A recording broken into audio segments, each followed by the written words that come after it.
Hi, this is a new series of what I'm going to call short videos. The goal here is to show you a tip or a trick or some basic information that I can do in under 5 minutes. So today what I'm going to show you is how to make something like this.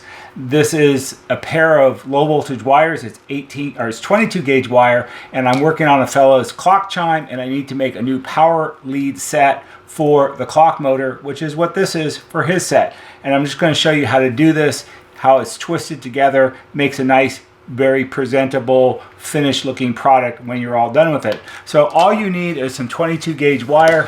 I have lots of it. Pick colors that you like or colors that you have. It doesn't really make a lot of difference. I think today we're going to do,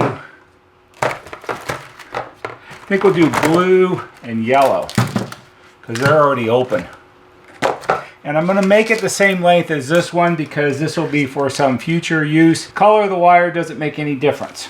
All you got to do is measure out the wire length that you think you need. I would recommend that you make it longer than you think you need because you can always cut it off and make it shorter. And of course you want to make the blue piece and the yellow piece the same length within a ½ inch. So we'll just measure it out here and clip it off like that.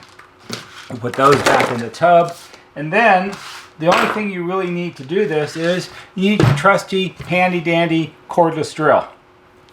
And what you do is you take the two ends of the wires like this and you even them up, and you carefully insert them into the chuck of the drill, tighten it up like that.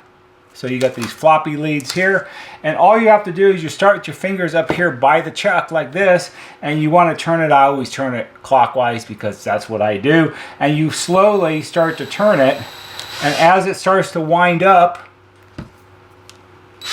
you sort of slide your fingers down away from the drill, more and more and more and more.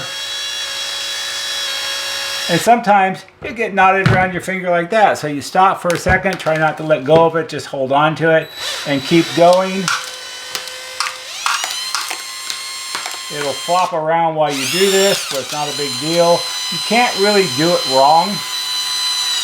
I suppose if you made it too loose, that would be a problem. Once you get the whole thing sort of wound up like this, you can wind it a little tighter because it's going to find its own tightness when you let go. And then you take it out of the drill, and there you have it.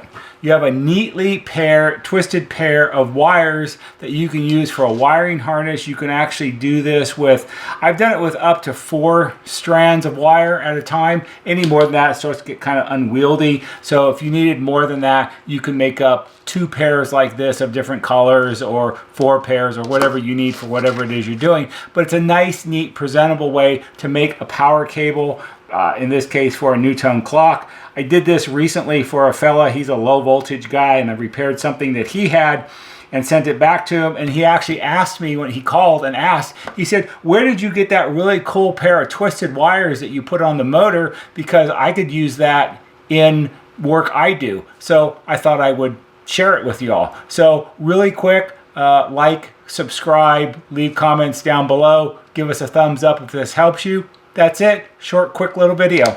Good luck.